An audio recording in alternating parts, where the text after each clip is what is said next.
Welcome to Golf Smarter Mulligans number 30. I'm Fred Green. Like you, I'm a big fan of fine-tuning the mental and emotional part of my golf game.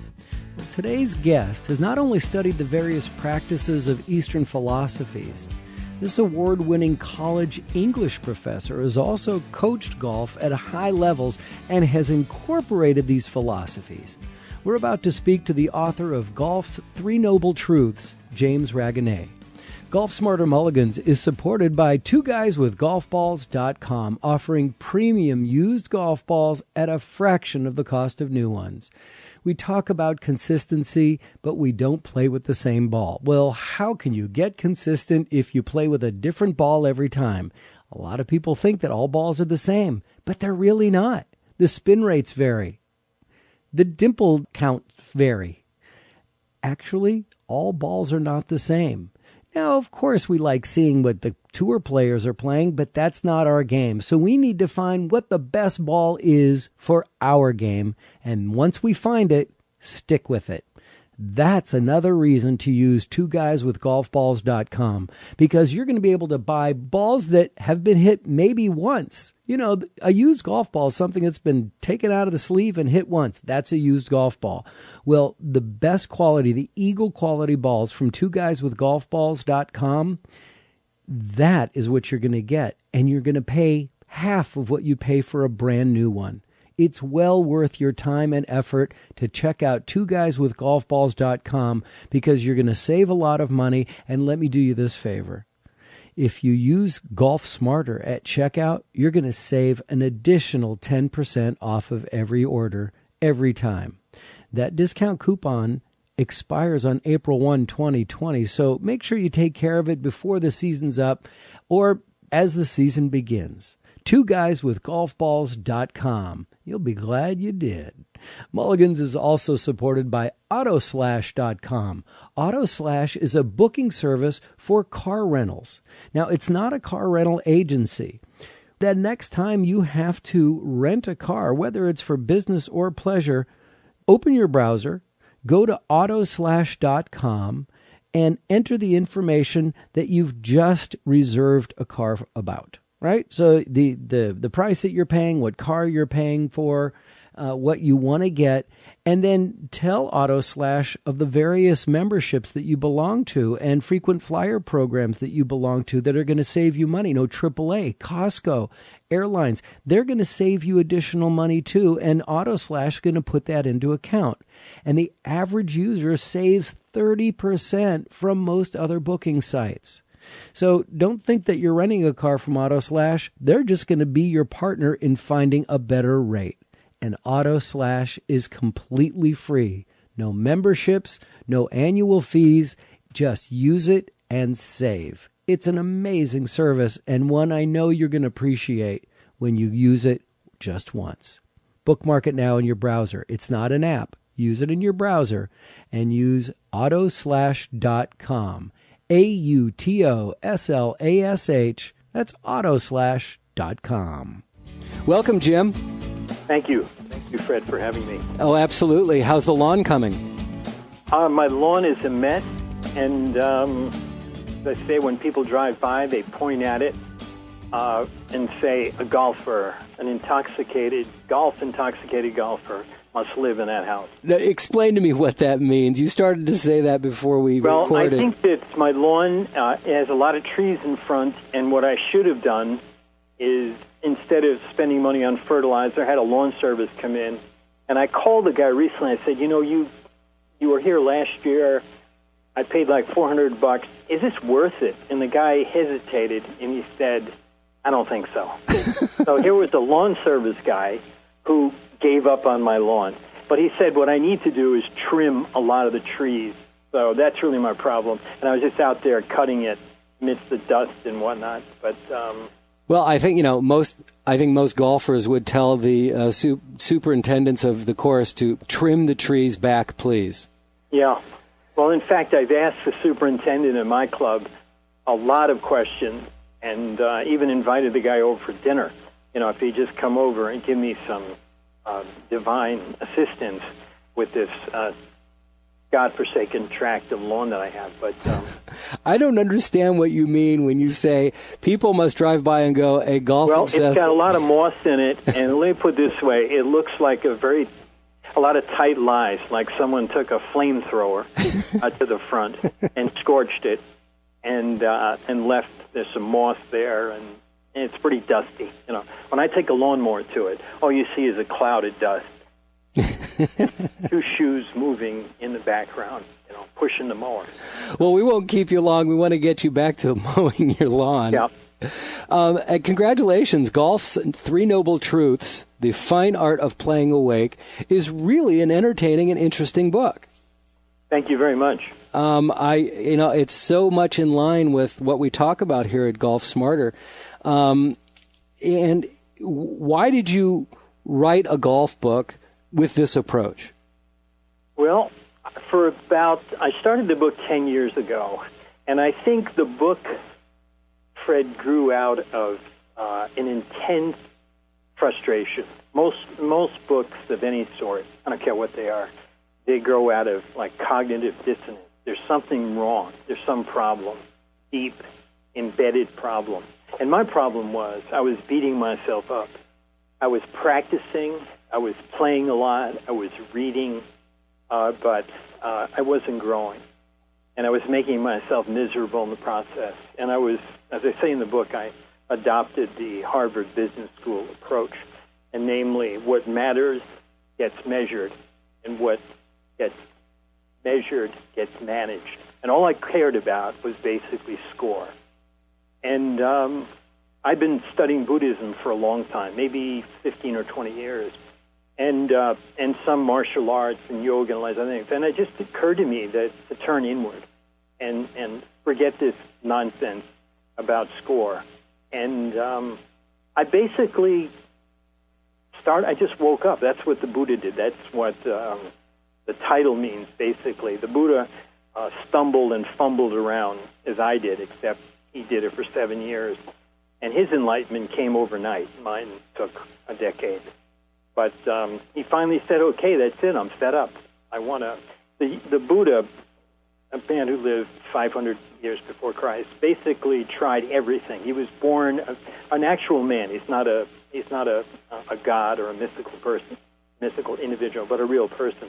So what he did, he decided that he would leave his palace. He was very rich. He had a wife, young child, and he said, I'm not happy. So he went out and became a beggar. He tried everything. He tried Hatha Yoga, which is a yoga about positions, and he tried Raja Yoga, which is a yoga about mantras and meditations. And he just threw up his hands and he said, that's it. He sat under a fig tree. He said, I'm going to change my ways. And basically that's what I did. And his Four Noble Truths I converted into my Three Noble Truths, which are awareness, balance, unity. That's where I started. Okay, I'm sorry, but I could barely hear you. It's awareness? Awareness, balance, and unity. Unity. Okay. Excellent. And, yes, scoring can hurt everybody. I mean, I can't tell you how many times I've had conversation with people saying, golf is just putting a ball in a little hole. And it's like, oh my gosh, I wish it was that simple. There's just so much more to it than that. And there's so much more to it. I mean, it's what I liked about your approach, actually, Fred, when you talk about smart, and I think this is a very important point. I think there are two kinds of smarts associated with golf. One I would call knowledge, and the other I'd call wisdom. Golfers don't need one or the other. They need both. Knowledge is like understanding swing theory, what the plane is, putting techniques, biomechanics, spine angle, and things like that. And that body of knowledge will allow you to do more, no doubt about it. But that's not it. You also not need knowledge, you need wisdom. And I'm talking about peace of mind, which I definitely lacked, personal fulfillment, bliss, human comradeship. That will allow you to be more. So you not only want to do more, you want to be more. And I find when I woke up, I realized that I'm not a human doing, I'm a human being. At least that's what I am according to the dictionary. So I didn't leave wisdom to chance. I wanted to fill my heart as well as my brain with golf. So I focused on knowledge and also on wisdom. You're not a golf instructor. I'm an English prof by trade, but I give golf lessons, and I coach golf for a time. Okay. But so I would say that what I bring to the book, what I bring to the game is platform. It would be a sense of learning, of how do you learn something? What is the best way to learn? Because golfers not only have to know what to learn, Fred, they have to know how to learn it. And that's the greatest failure, really, is golfers really do not know how to learn. It's pathetic. Golfers are very, very poor learners. In what sense? Well, I think they fail to pay attention to what's happening right in front of their noses. If people played golf to prove to the rest of the world how hopelessly asleep they are, I couldn't imagine they could do a better job than they're doing right now. In fact, I have a friend who's a mathematician. His name is Chuck, and he told me recently that he has a thankless job of being a handicap chairman of a golf league that has gone on for 34 years. And during this 34 years, he's had this job continuously. He's had like 83 golfers in his charge. And he told me recently, as he looked over the history of these handicaps, not a single golfer, not one of the 84 golfers improved his handicap in 33 years. That's amazing. I mean, that's what the USGA said. That's what the National Golf Foundation says. That's what Bob Rotella says. That's what a lot of people. I mean, it's maybe not publicly known, but the fact that golfers generally do not improve, despite the advances in equipment and a lot of the computer diagnostic training, suggests that something seriously wrong is going on here. And that's one reason that brought me to this book, because golfers are hopelessly asleep. Why? I think that I think there are two reasons. There are two fundamental and extensive reasons. One reason I would call the intrinsic, and the other I would call the extrinsic. Intrinsic reasons that have to do with the individual himself or herself. Extrinsic reasons have to do with, for example, the game. Let me talk about the extrinsic, the outside factors. The simple fact is the game itself, the golf swing, is extremely complicated. It looks simple, but it's not. It's a complex, biomechanical, four-dimensional motion that occurs in 1.4 seconds. The club travels 100 miles an hour, and the ball and the club head collide for less than 1,000th of a second. It is so difficult to break this complex four-dimensional motion down, especially when it's telescoped into such a short duration. It's a mystery hidden in plain sight. And what you think is happening, what you're perceiving is happening in the swing, is not happening at all. And it's very difficult to sort through the misperception in the swing. So golf itself, I mean, I've studied karate and other things, and I've read in different books that golfers, among all athletes, I'm not sure how extensive the study was, are probably the worst in terms of skill sets and improvement. Like if you went to a karate studio, as my friend Chuck was talking about, and you went not every single week, but you went periodically, frequently over 33 years, you wouldn't come out with a yellow belt. You would be a black belt, or you'd have a great deal of mastery behind you. Or you did anything, drove a truck, baked bread, gardened. You would have a pretty adroit set of competencies, skills after that amount of time. But but I'm gonna take a little. I mean, I'm intrigued by what you're saying, and I agree with what you're saying a lot. But if you're studying, and that's the word, studying a martial art for 30 years, you're under the tutelage of somebody who's going to be teaching you all the way. If you're driving a bread truck for 30 years, you're on your own. You're not going to be learning a lot. And I think that golfers don't dedicate themselves to educating themselves. No, they don't. They don't educate. I know Hogan said that he refused. He was a club pro in Westchester County, New York, for a small duration of his career, and he said that golf. He did not like giving golf instruction, and he said that people didn't want to learn. That was his comment. But people misunderstood what he said. It's not that they didn't want to learn. They wanted to learn, Fred, but unfortunately, they didn't want to invest the sweat equity that it would take to learn. I mean, the way Hogan did. That's the intrinsic part of it. Because they want to go out and play golf. They want to go out and play golf. But here's my point. Performance and playing is one thing, but learning is something else. If you want to learn the game, don't hit balls, sit quietly, do some reading, and understand what's happening. Because you can't, if you want to learn, for example, baseball or how to shoot a foul shot, and you want to understand the rudiments of one of those skills, then just sit quietly and think about it. Because golfers, I'm insisting, have an incredibly poor set of fundamentals that they're working with. They don't know that they don't know. I play golf with a man who has a doctorate, but he's hapless. When he bends over the ball, when his posture is almost, he forms almost a 90-degree angle with his spine and his legs. He's bent over at almost a 90-degree angle.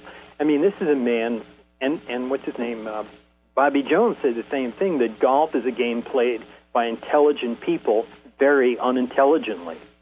That's why I was attracted to your website. Golfers are smart people, but they're not paying attention to many of the things that are occurring. And I think that here's a good example. I do a lot of reading. I have an exhaustive library of golf books. And I was reading several months ago a book by Byron Nelson, written in 1973. He was 63 years old when he wrote it, and it's called Shape Your Swing the Modern Way. And here is this legend of golf.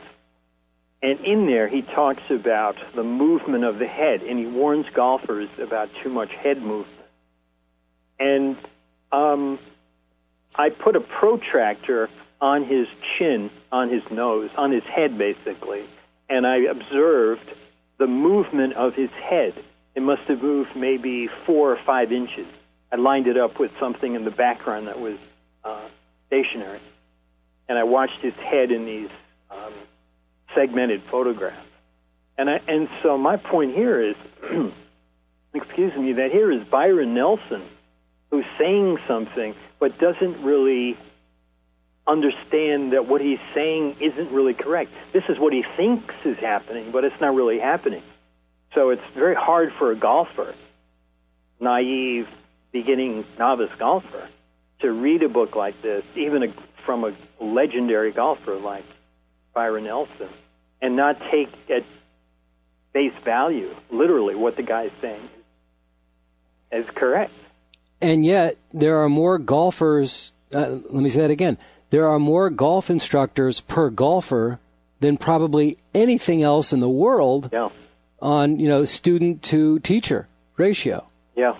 I'm not surprised. I didn't know that, but I'm not I just made it up. Yeah. I'm surprised. But the thing is, not all golf instructors are equal. Not all golf books are equal. Sure. Not all golfers are equal. And I think that that many golf instructors, basically, many of them that I know, have an aversion to studying and reading. I mean, I think you really need to learn the fundamentals and understand the rudiments of the game. You have to understand one thing that I spend a lot of time on which not too many instructors have. It's not only the biomechanics, but the geometry and the physics of the golf swing. Golf is reducible to a great extent to physics. There are certain laws that you have to understand before. I mean, I think it's important to understand you don't have to be a physicist, but you need to understand that there's a thing called conservation of angular momentum that involves a rotation around a vertical axis. You're rotating around your spine, and if you know something about angular momentum, that can help you. There's another physics principle called momentum theorem, in which the gist of it is you want that club head to stay on the ball for as long as possible, like in your follow-through. But there are a lot of things. In geometry, golf is reducible to geometry, so you have to know those angles. And most golfers avoid all that. They don't bother with it. Well, because I would think on the surface of it, the thought, the vision of hitting a golf ball is so simple. I mean, it's a little ball. It's not a big stick. There's not a lot of weight involved. There's not a lot of hand-eye coordination involved. It just seems so simple. Why do we need to work so hard on that? I think because the simplicity of the swing is a mystery hidden in plain sight. That's basically what it's all about. The golf swing, and in Hogan's book called Power Golf, he talks about this, Fred. He said that the golf swing is it's counterintuitive. It's the opposite of what you would expect. If you're doing what's natural and familiar, you'll never learn how to swing a club. And in that book, Power Golf, Ben Hogan said, and I took his advice, by the way, he said, look in the opposite direction. A good example of what I'm talking about is when you swing a golf club, most people think that your left arm, without getting too technical, your left arm comes around in a rotational manner around your body. I have taken film. I've looked at, I've broken down film. I've looked at hours and hours of film, and I've observed it meticulously. And that's not what happens. In the golf swing, the left arm doesn't come around.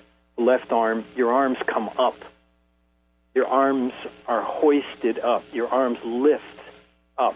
It doesn't look like that when you watch the swing. But if you break it down in slow motion, that's exactly what happens.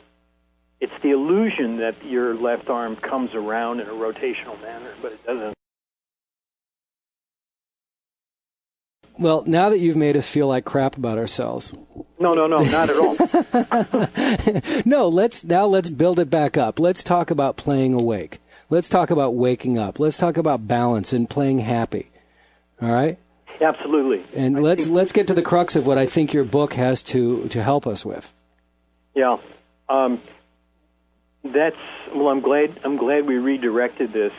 Could I tell you a brief story which I think would summarize I love stories. This point? Sure. One of the first sutra in Sanskrit means thread. These aren't really chapters. I call them sutras. But the first chapter, a little chapter in this book, is called Dead People Don't Play Golf.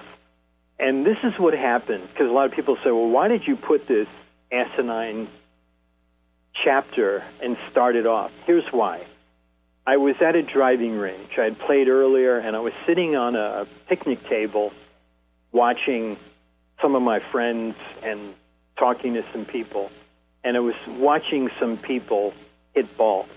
In front of me, directly ahead of me, it was like 4 o'clock in the afternoon, 2 kids showed up. And their mother dropped them off, gave them $5 or $6. They got a large bucket. And they were alternating shots. And I'm sitting there almost, just a couple of feet ahead of them. And I noticed this one kid, Fred, had these clubs that weren't junior clubs. They almost looked like toys. And so I interrupted and I said, excuse me, guys, but you think that this guy here maybe needs a little bit bigger club? If you go in and ask Mr. Hawkins, he can give you a junior driver that would be better. And the other kid, apparently his brother, said, he can't swing a heavier club. And I said, how come? He said, because his bones don't grow. I said, oh. He said, he doesn't have power. I said, oh, I didn't know that. I said, so I went up to the kid, and the other kid said, in fact, he's 11, and I'm 9, and I'm bigger than he is. And I said, well, so I went to the 11-year-old boy, the afflicted kid with the small club, and I said, here, he had his feet wide apart and his baseball grip, and he was swinging for the bleachers. So I straightened him out, and he was swinging and doing a pretty good job at hitting the ball, and then he turned around, and I would applaud and whatnot. I also looked at some of the people on the range who were called spraying and praying. They were hitting balls in all different directions. They were upset, grousing, and whatnot. I went home, and I talked to my friend who's a geneticist, and I ran it by her, and I said, what kind of a disease is it where a kid's bones don't grow? And she identified, she said, look into this. I think it's Gorham's disease, Gorham. I looked it up, and it's a fatal disease. It afflicts kids. It's very rare. And when I was looking at this kid, Fred, he was a living candle. I would look for him periodically in the afternoon and wait for him and watch him hit, and then he stopped showing up. And I have a feeling that I expected the worst. This happened many years ago. But when I learned about the fatal disease that had afflicted this kid, it was just a beautiful kid. It broke my heart. I saw the joy and the laughter in this kid's face compared to what the other people were exhibiting. And I realized that life doesn't go on forever. That kid taught me an unforgettable, an indelible lesson about life. And I went home, my backyard, sat in my Adirondack chair, and wrote that first sutra in honor of that little kid. And I think that people so often forget everything that golf affords them, the companionship, the natural beauty, and I think just the joy of being alive, of appreciating every moment, and just having this wonderful life. And I think that leads me to actually my next question was a theme that is also runs throughout your book is acceptance. Yeah, I think a lot of people misunderstand that term. I think acceptance doesn't mean, Fred, that you should lower your expectations or become satisfied or complacent with lousy golf. I don't think you should. I don't, and I don't expect your subscribers do either. But I think there comes a time when there's one parable in there called the four kinds of horses, and it deals with the horse, the excellent horse, the good horse, the fair horse, and the poor horse. And the excellent horse only needs a shadow of the whip to know that he's time to move out. The good horse feels the tickle of the whip on its back and moves out.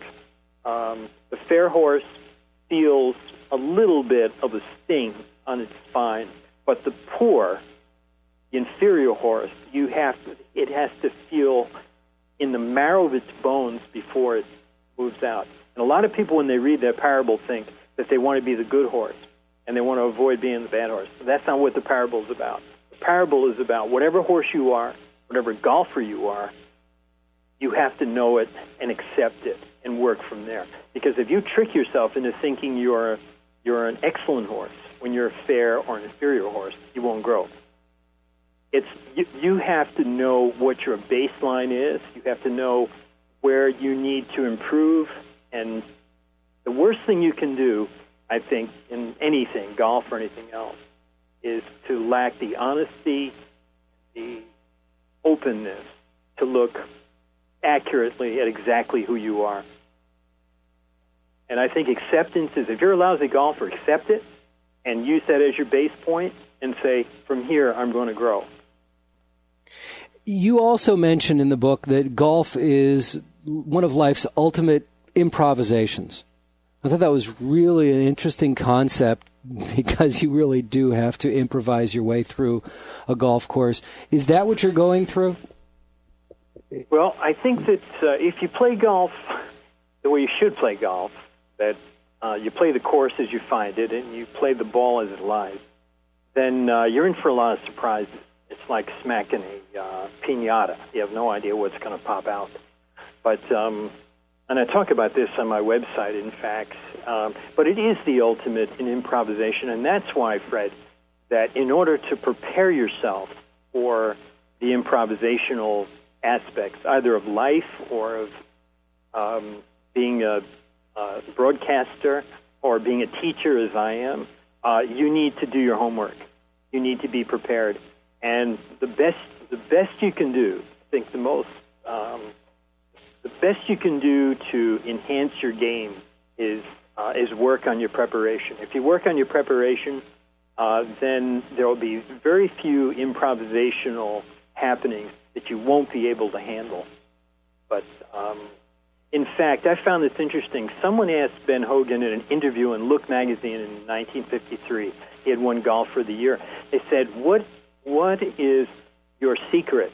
And Hogan said, which goes back to your question, Hogan said, "I don't have a secret. My secret, if there is one, is preparation. I'm just going to out-prepare every person in the tournament." And Hogan was. Hogan was exceedingly well-prepared. And that would be my advice to your listeners. There's no silver bullet, if that's what they're looking for. There's no silver move. There's silver buckshot, but there's no silver bullet. And it's going to involve an incredible amount of sweat equity and hard work. And the books I've been reading, actually, Fred, say that it takes, for an expert golfer, it takes 10 years. And it takes many, many hours. Some people think 50,000 hours. It seems like a lot. But that's what it takes. So whether people are willing to invest it, I read an interesting thing about Hogan. I hit a lot of golf balls. In fact, my pro came up to me last year and said, "Jim, you hit more golf balls than God, and I play golf for a living." But I was reading in Hogan. I found this really intriguing, Fred. Hogan would show up like clockwork to Shady Oaks in Fort Worth, where he was a member early in his career, mid-career. And he, at 9 o'clock, from 9 o'clock to 12:30, he would hit 600 golf balls, one every 20 seconds. Wow.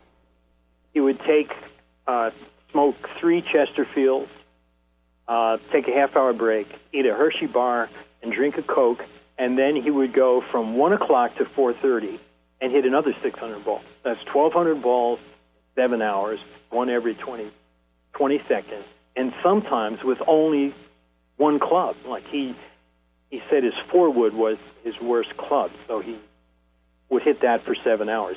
Now, I'm not saying that your listeners should do that, but I'm saying that Hogan is a great example of sweat equity,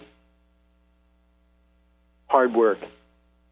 And I don't think Hogan was the happiest guy in the world, which maybe what he obtained in golf knowledge, Fred, I think he lacked in terms of golf wisdom.